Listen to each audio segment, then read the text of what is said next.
श्रीपादराजम शरणम प्रपद्ये। अध्याय 14। श्री दत्त प्रभु के दासों को अभय प्रदान।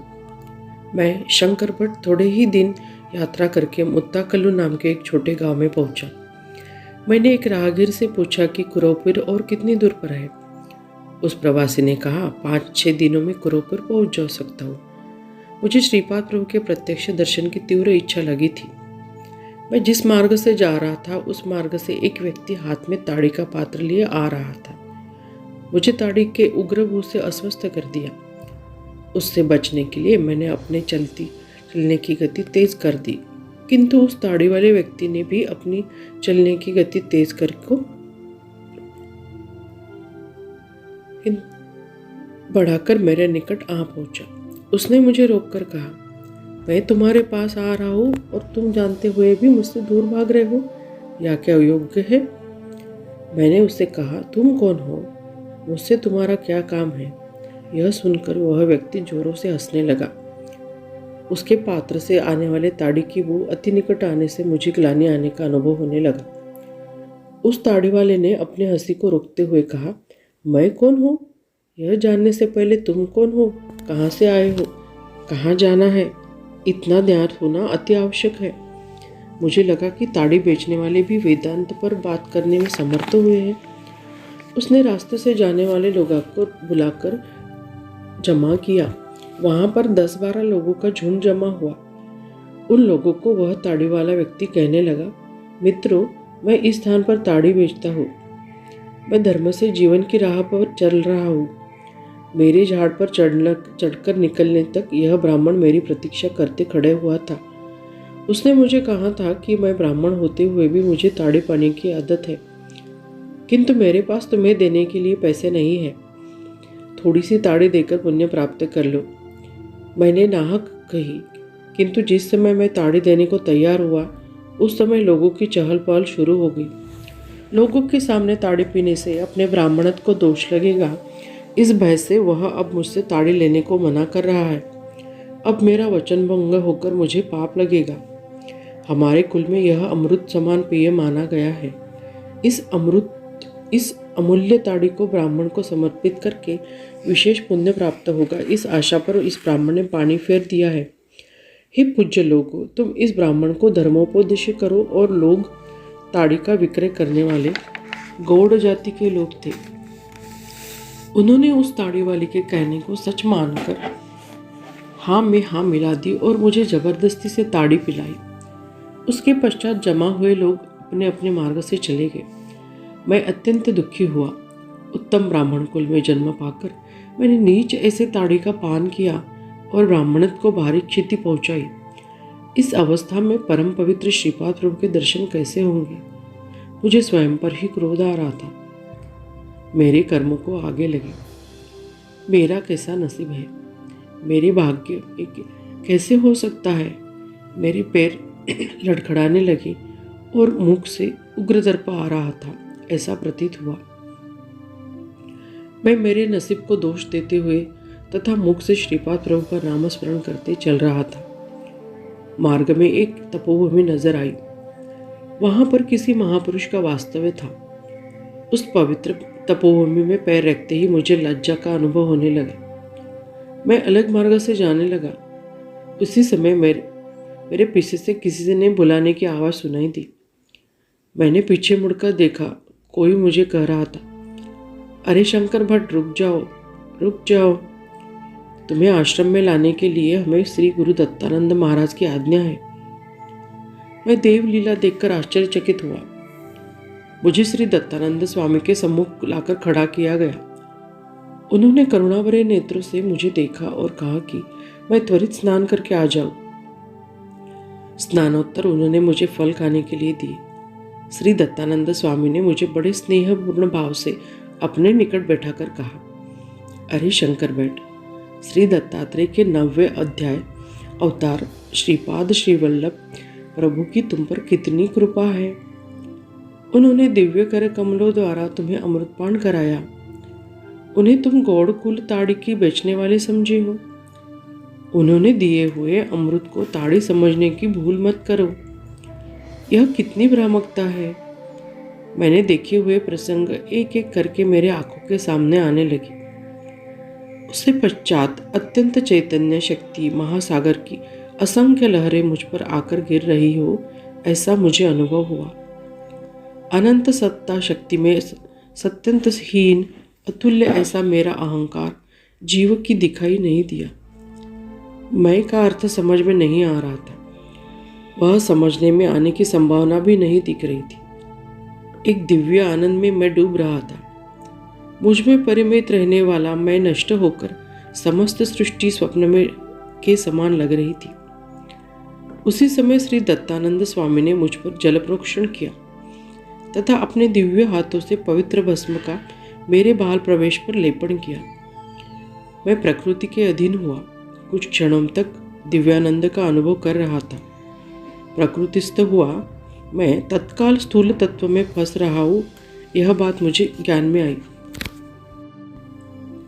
दत्तानंद स्वामी ने मुझे कहा, शंकर भट्ट, तुम पूर्व के एक जन्म में गौड़ जाति के ताड़ी का विक्रय करने वाले विक्रेता थे। उस समय तुम अधिक मात्रा में ताड़ी पीते थे। तुम्हारी ताड़ी पीने की इच्छा बाकी रह गई थी।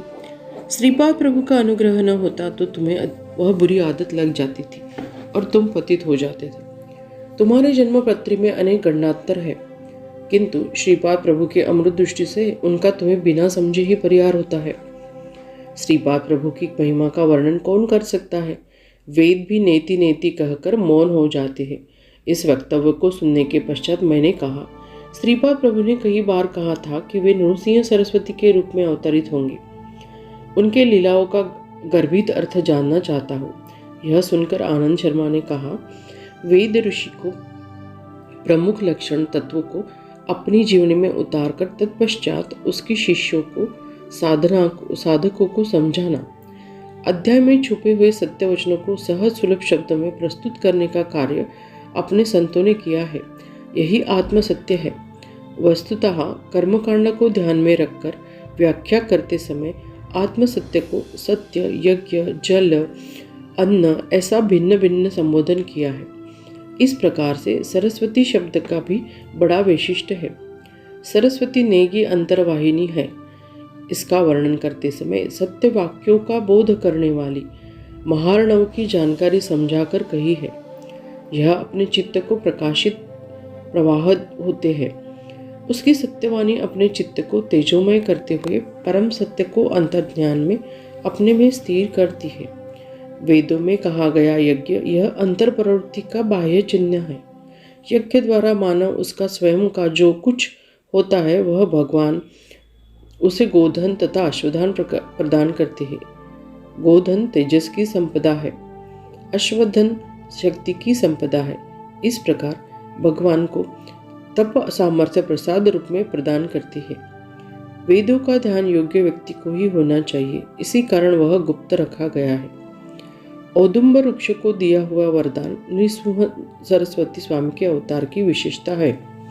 श्री महाविष्णु का हिरण्यकश्यपु का वध करने औदुंबर वृक्ष की लकड़ी से बने खंबे से नरसिंह के रूप में प्रकट हुए। उन्होंने हिरण्यकश्यपु का वध किया और प्रहलाद को राज्यादि कष्ट दिए।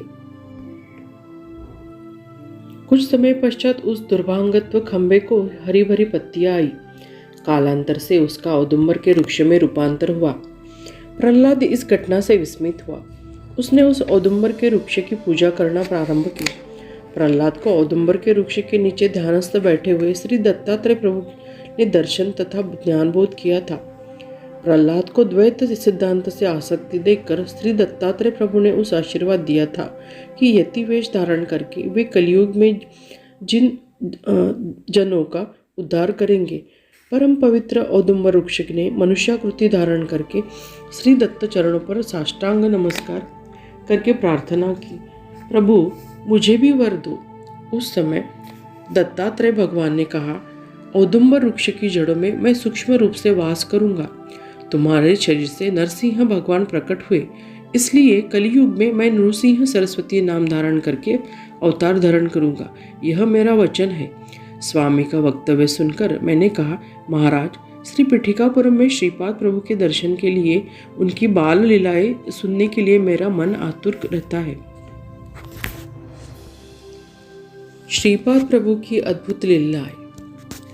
श्री दत्तानंद स्वामी ने कहा, बाल्यावस्था में मुझे साफ साफ बातचीत करना नहीं आता था। शब्द के उच्चारण में भी तुतलाता था। इसी कारण मेरे मित्र मेरा उपहास किया करते थे। मुझे एक अनाभियोग व्याधि ने जकड़ लिया था। वह 5 वर्ष से बढ़ रही थी। 1 वर्ष काल का समाप्त होते ही मेरे शरीर में 10 वर्ष के पश्चात होने वाले बदलाव के समान होते थे। जिस समय मैं 10 वर्ष था, उस समय मेरा शरीर 50 वर्ष के प्रौढ़ व्यक्ति के लक्षण जैसे दिखाई देता था। उस समय बापनाचार्य भी पीठापुरम में यज्ञ कर रहे थे। पिताश्री मुझे यज्ञ के लिए पीठिकापुरम ले जा रहे। उस समय मेरी आयु 12 वर्ष की थी। श्रीपाद प्रभु 6 वर्ष के थे। यज्ञ के लिए घी जमा कर रखा था। उसे एक वृद्ध ब्राह्मण के स्वाधीन किया हुआ था। घी का 1/3 भाग इस ब्राह्मण ने अपने घर में छिपा कर रखा था और बचा हुआ 2/3 गोघृत यज्ञशाला में लाया था। यज्ञ प्रारंभ हुआ, किंतु यज्ञ के पूर्ति होने के पूर्व ही घी समाप्त हुआ। उस समय घी तैयार करना कठिन था। यह एक चिंता का विषय था। बापनाचार्य ने श्रीपाद प्रभु की ओर हेतु पुरस्सर देखा। तब श्रीपाद प्रभु ने कहा, कुछ चोर मेरा धन अपहरण करने की योजना कर रहे हैं, किंतु मैं उनके प्रयत्न सफल नहीं होने दूंगा। योग्य समय पर उन्हें अवश्य दंड दूंगा। उनके घर पत्नी के साथ शनिदेव करे, ऐसी आज्ञा दी है। इतना कहने के पश्चात श्रीपाद प्रभु ने उस वृद्ध ब्राह्मण को पास बुलाया और ताड़पत्री पर लिख दिया, गंगा माता यज्ञ के निर्वहन के लिए घृत देने की कृपा करे। तुम्हारी बाकी मेरे नाना वेंकटपैया षष्ठी पूरी करेंगे। यह श्रीपाद श्री वल्लभ की आज्ञा है। वह पत्र उन्होंने श्री सृष्टि को दिया। उस वृद्ध ब्राह्मण के साथ 4 अन्य ब्राह्मण भी श्रीपाद प्रभु की अनुमति से पादगया तीर्थ गए। वहां पर उन्होंने वह पत्र तीर्थराज को अर्पित किया। उन्होंने लाए हुए पात्र में तीर्थ का जल भर दिया। वेद मंत्रों के गायन करते हुए वे यज्ञस्थल को आए। मार्ग में उसी जल का रूपांतर घी में हो गया। सारे ब्रह्मवृंद को आनंद हुआ। घी की आहुति में यज्ञ उत्तम रीति से संपन्न हुआ। वचन के अनुसार वेंकटपैया श्रेष्ठी ने उस पात्र में घी भरकर तीर्थराज को समर्पित किया। घी पानी में डालते समय उसका रूपांतर जल में हो गया। मेरे पिताश्री ने श्रीपाद प्रभु को मेरी दुस्थिति का विवेचन किया। श्रीपाद प्रभु ने कहा, थोड़ा समय रुको, व्याधि का निराकरण होगा, तुतलाने का दोष भी निकल जाएगा। एक घर अग्नि में दग्ध होने वाला है, उसका मुहूर्त अभी निश्चित नहीं हुआ है। प्रभु के वचन अनाकलनीय थे। उसी समय वह वृद्ध ब्राह्मण उसके पास आया। घी की चोरी करने से कुछ हानि हुई क्या, यह देखने आया था। श्रीपाद प्रभु के दर्शन से सब कुछ अच्छा ही होगा, यह उसे दृढ़ विश्वास था। श्रीपाद प्रभु ने उस वृद्ध ब्राह्मण को कहा, नाना जी, तुम मुहूर्त निश्चित करने में प्रवीण हो। एक घर की परशुराम प्रीति नष्ट करना है, उसके लिए मुहूर्त निकालना है। उस समय उस ब्राह्मण ने कहा, गृह निर्माण के लिए भूमि पूजन का मुहूर्त होता है, किंतु गृहदाह के लिए कोई मुहूर्त नहीं होता। श्रीपाद प्रभु ने पूछा, चोरी करने, गृहदाह करने मुहूर्त क्यों नहीं होता? उस वृद्ध ब्राह्मण ने कहा, चोरी करने, गृहदाह के लिए मुहूर्तों के संबंध में मैंने नहीं सुना। श्रीपाद प्रभु ने कहा, कितनी आनंद की वार्ता है, तुमने सुना ही। पवित्र यज्ञ के लिए संग्रहित किया हुआ घी किसी ने चुराया है। अग्निदेव ने अपनी भूख सही नहीं है। धर्म के अनुसार उसे मिलने वाला घी न मिलने से उसने अपनी भूख घर जलाकर शमन किया है। अग्नि देवता आनंद से उछल रहे हैं। श्रीपाद प्रभु की बातें सुनकर उस ब्राह्मण का चेहरा म्लान हो गया। श्रीपाद प्रभु ने कहा, तुम्हारा घर जलकर भस्मसात हुआ है, उसकी राख थोड़ी लेके आओ। श्रीपाद प्रभु अनुग्रह करके वरदान देते हैं, उसी भांति क्रोध से नष्ट भी करते हैं। उस ब्राह्मण को पता न था, एक शब्द भी न बोले वह अपने जले हुए घर की राख ले आया। उस रक्षा को पानी में मिलाकर पीने के लिए इस बालक दत्तानंद को श्रीपाद प्रभु ने दिया। 3 दिनों तक ऐसा करने के लिए कहा था। श्री दत्तानंद ने आगे कहा, शंकर भट्ट बापनाचार्य के घर में मेहमान बनकर रहे और वे वहाँ रक्षा मिश्रित जल पीते रहे। इस दिव्य औषधि से मेरा तुतलाना पूरी तरह से चला गया और मैं स्वस्थ हुआ। श्रीपाद प्रभु ने अपना दिव्य हस्त मेरे मस्तक पर रखा तथा शक्तिपात करके मुझे ज्ञानदान करके धन्य किया। उस समय श्रीपाद प्रभु ने कहा था, आज से तुम दत्तानंद इस नाम से प्रसिद्ध होंगे। गृहस्थाश्रम का स्वीकार करके लोगों का कल्याण करो, उन्हें धर्मबोध करो। तुम और यह वृद्ध ब्राह्मण मिलकर पूर्व जन्म में व्यापार किया करते थे। व्यापार करते समय आपस में वैषम्य निर्माण हुआ। इसी कारण आप दोनों ने एक दूसरे को मारने का प्रयत्न किया। एक दिन तुमने उस वृद्ध ब्राह्मण को अपने घर भोजन को बुलाया और प्रेम से खीर खिलाई। उस खीर खा ली और थोड़े समय के पश्चात उसका देहांत हुआ। तुम्हारा घर इस वृद्ध ब्राह्मण ने कुछ लोगों से कहकर जला डाला। यह बात तुम्हें पता नहीं थी। घर जलकर भस्म हुआ और उसमें तुम्हारी पत्नी जलकर भस्म हो गई। इस आघात को न सहकर और हृदय बंद होकर तुम्हारी मृत्यु हुई। पूर्व जन्म में तुमने विष प्रयोग करने के पाप कर्मों से तुम्हें इस जन्म में भयानक व्याधि से कष्ट झेलने पड़े। तुम्हारा घर इस ब्राह्मण ने पूर्व जन्म में जलाया था, इसी कारण उसका घर इस जन्म में जलकर भस्म हुआ। इस लीला से मैंने तुम दोनों को अपने कर्म बंधन से मुक्त किया। श्रीपाद प्रभु का अनुग्रह प्राप्त कर मैं अपने पिताश्री के साथ लौट गया। मैं कालांतर से श्रीपाद प्रभु की कृपा से वेद पंडित हुआ। उस वृद्ध ब्राह्मण को नरसिंह वर्मा ने नया घर बनवा कर दिया। श्रीपाद प्रभु की कृपा प्रसाद से दोनों के कर्म बंधनों का विच्छेद होकर दोनों का शुभ हुआ। श्रीपाद प्रभु की लीलाएं दिव्य स्वरूप की होती है। दत्तानंद ने आगे कहा, अरे शंकर भट्ट, समस्त देवताओं की निर्मिति तेज से हुई है। आदिति माता यही सारे देवताओं की माता थी। देवता ही मानव के प्रकृति तथा विकास के कारण है। देवता मानव को तेज प्रदान करते हैं। मानव के आत्मा पर दिव्य चैतन्य संपदा का प्रभाव होता है। वे सत्य के पोषक होते हैं। वे ही सत्यलोक के निर्माता है तथा मानव को मोक्ष प्राप्ति को ऐसा अव्याज आनंद प्रदान करते हो।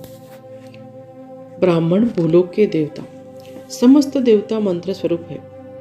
यह विश्व देवताओं के अधीन है। इस प्रकार देवता मंत्राधीन है और वे मंत्र ब्राह्मण भूमि पर देवता समान है। शब्द की निर्मिति सामान्य पंचेंद्रियों द्वारा ग्रहण की जाती है। प्रकाश, गमन, स्पर्श, शीतोष्ण, विस्मृति, बल प्रयोग, वेग आदि अत्यंत कम मात्रा में पाए जाने वाले प्राथमिक भाव निवेदन करने के लिए मानव को उपयोगी होते हैं। भाषा की प्रगति होते समय क्रम से भाषा के भावों में विविधता, निश्चितता बढ़ने लगती है। अस्पष्टता से स्पष्टता तथा निश्चितता भौतिक अंश से मानसिक अंश में, व्यक्त से अव्यक्त भाव में, इस प्रकार भाषा की प्रगति होकर बढ़ने लगती है। पवित्र ग्रंथों का पठन विशेष फलदायी। श्रीपाद प्रभु का दिव्य चरित्र संस्कृत भाषा में लिखने का तुम्हारा संकल्प अति स्तुत्य है। यह संस्कृत भाषा में लिखा ग्रंथ कालांतर से तेलुगु भाषा में अनुवादित किया जाएगा। अनुवादित ग्रंथ का पठन तथा मूल ग्रंथ के पठन करने का फल एक सा ही होता है। श्रीपाद प्रभु का चरित्र कोई कहीं भी पठन करे, उस स्थान पर वे स्वयं सूक्ष्म रूप से उपस्थित रहकर सुनते हैं। इस संबंध में एक कहानी सुनाता हूँ, ध्यान से सुनो। उस समय श्रीपाद प्रभु 7 वर्ष के हुए थे। उनका वेदोक्त पद्धति से उपनयन संस्कार हुआ।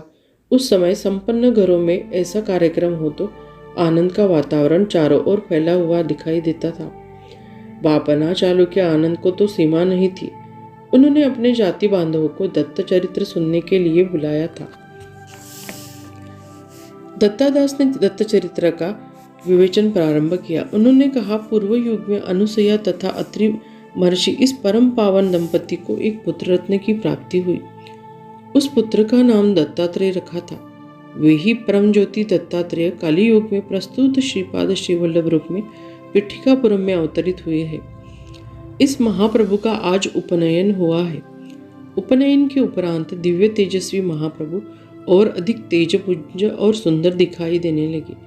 ऐसे दीन जनक उद्धारक प्रभु को नित्य मांगल्य हो, ऐसे कहे दत्तदास जी ने बार बार कहा और श्रोतागण वह कथामृत का श्रवण अति तन्मयता से कर रहे थे।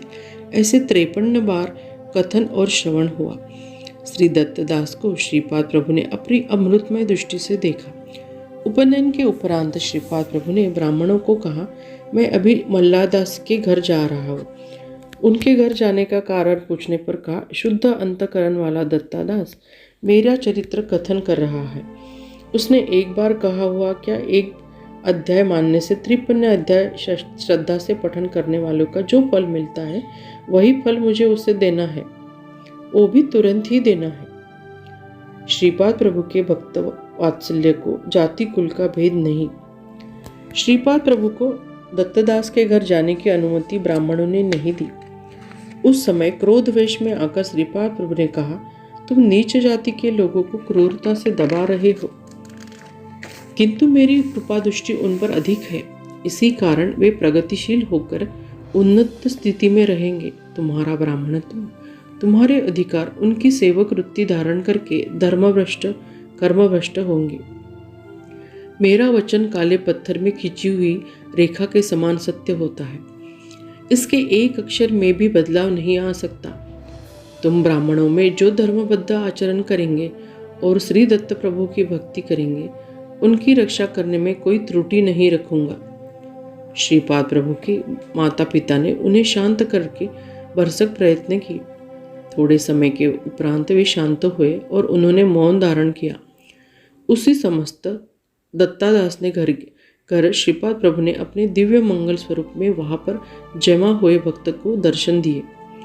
भक्तों ने प्रेम भर से अपने अर्पण किए हुए फल आदि का स्वीकार किया।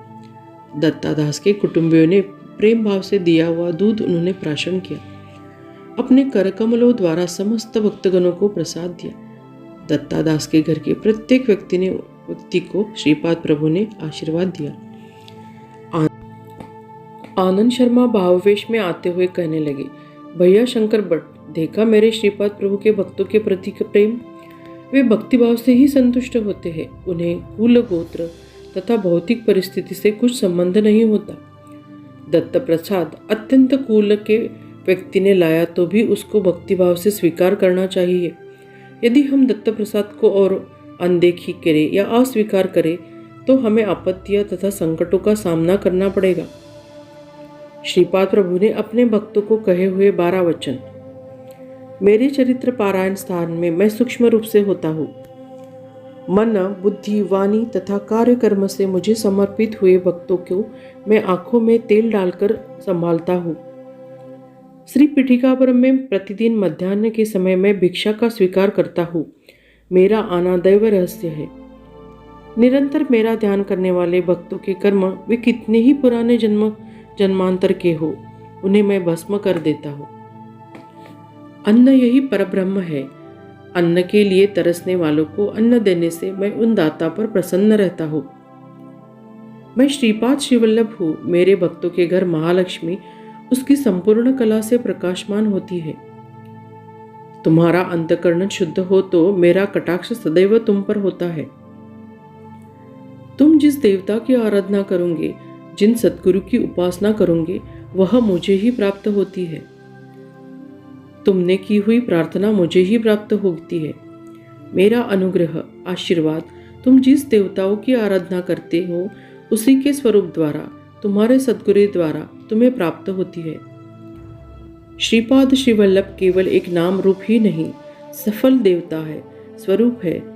समस्त शक्तियों का अंश मिलकर बना हुआ मेरा विराट स्वरूप अनुष्ठान द्वारा तुम्हारी समझ में आएगा। श्रीपाद श्रीवल्लभ यह मेरा संपूर्ण योग अवतार है। जो महायोगी महासिद्ध पुरुष मेरा नित्य ध्यान करते हैं वे मेरा ही अंश होते हैं।